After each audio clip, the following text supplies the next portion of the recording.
A constitutional republic, not a democracy.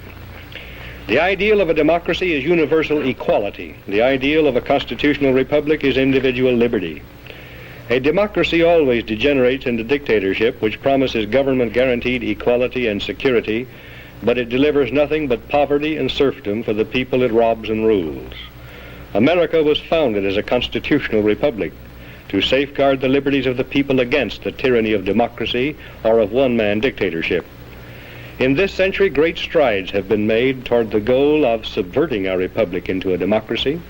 The foremost tactic of the subverters is subversion of language. By calling America a democracy until people thoughtlessly accept and use the term, the totalitarians have obscured the real meaning of our principles of government. That is a summary of my report on a constitutional republic, not a democracy.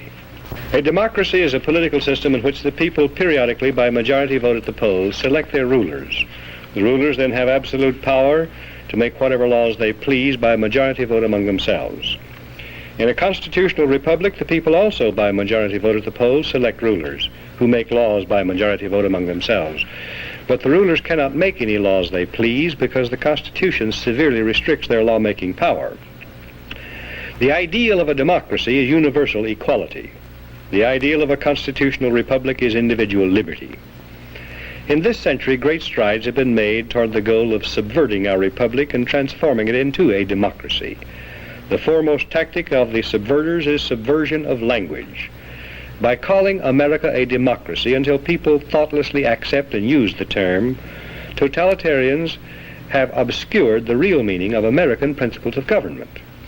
Note the following passages from a recent article distributed by the New York Times News Service. Quote, "In the United States and in other leading democracies, recent years have seen perceptible growth in executive authority. As society becomes more equalitarian, it tends increasingly to concentrate absolute power in the hands of one single man. This is a voluntary surrender of a free people escaping from freedom to one autocratic master." End quote. And note the following from Gunnar Myrdal's An American Dilemma. Quote, "In America, liberty often provided an opportunity for the stronger to rob the weaker. Against this, the equalitarianism in the American creed has been persistently revolting. And in the conflict between equality and liberty, equality is slowly winning. In America, conservatism has to a great extent been perverted into a cult of the Constitution. This is unfortunate, since the Constitution is in many respects impractical and ill-suited for modern conditions. The worship of the Constitution is also a most flagrant violation of the American creed. The Constitutional Convention was nearly a plot against the common people." End quote. Now, Gunnar Myrdal, a Swedish socialist, was hired by the Carnegie Corporation of New York in 1937 to direct a study of the Negro in the United States. He engaged a large staff, some of them communists and pro-communists. An American Dilemma resulted, first copyrighted in the United States in 1944. In 1954, the Supreme Court handed down a school segregation decision, which deliberately violated the Constitution, reversed a previous Supreme Court decision, and lit a fuse touching off explosive violence, which has been shattering our society ever since. The court cited An American Dilemma as one of the modern authorities on which it relied in preference to the Constitution for justification of its decision. An American Dilemma, written by a Swedish socialist, provided a basic rationale for the conversion of our free republic into an equalitarian democracy. Myrdal contends that the American Declaration of Independence, 1776, proclaimed the ideal of an equalitarian democracy because it contains the phrase, "all men are created equal." 11 years later, the Constitution created not a democracy founded on the ideal of equality, but a republic founded on the ideal of liberty. This is why Myrdal says the Constitutional Convention was nearly a plot against the common people. But he and those who parrot his ideas are either ignorant or dishonest. The Constitution was ordained specifically to safeguard the principles of liberty proclaimed by the Declaration of Independence. The Declaration's phrase, "all men are created equal," means that men are equal before the law and before the Creator, regardless of their inequality in human society. The Declaration says that men are endowed with unalienable rights, and that the purpose of government is to secure these rights. The unalienable rights of man enumerated in the Declaration of Independence do not include equality, but they do include liberty, along with life and pursuit of happiness. Equality of all men in the eyes of God and before the law is a condition essential to freedom, but no other kind of equality is possible.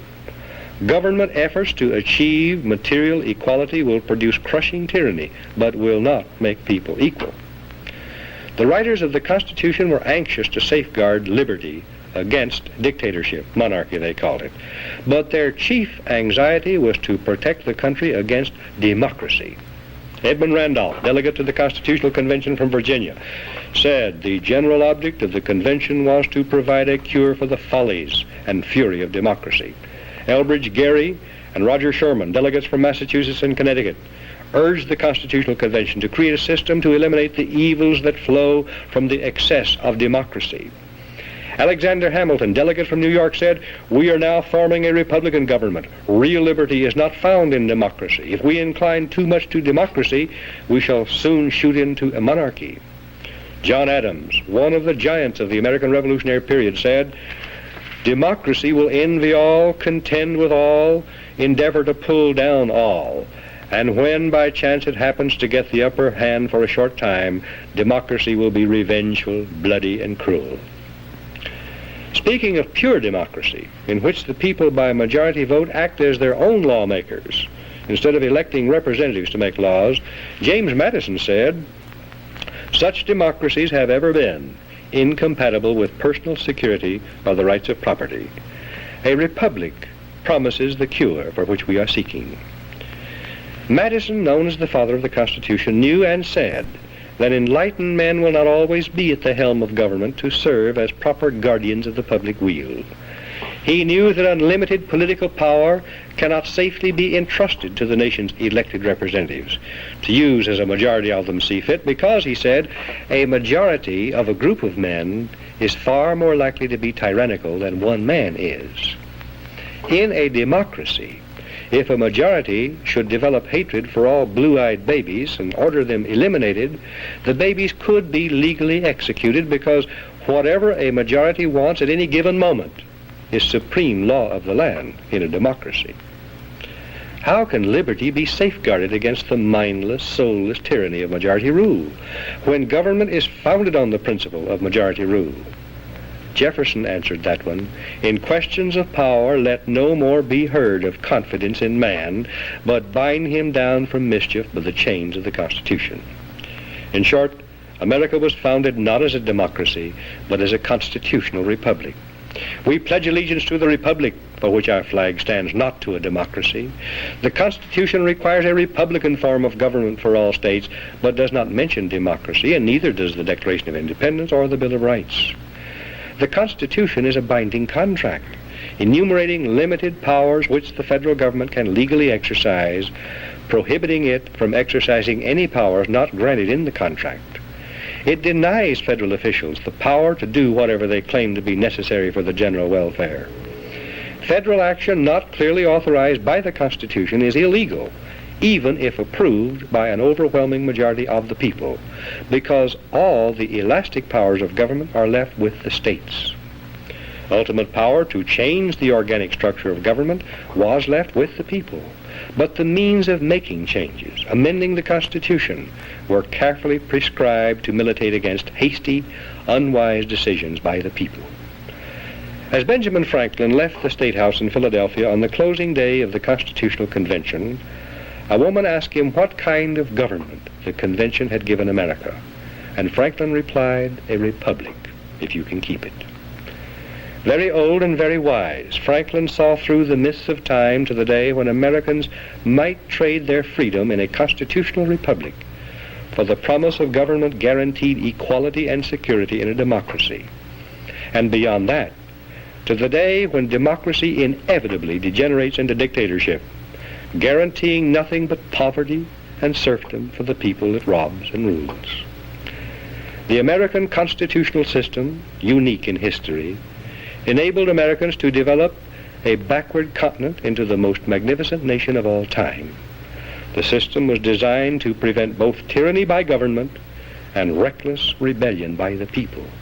We must restore it and keep it. And what can you do toward that end? Your job, you who care and understand, is to help educate others.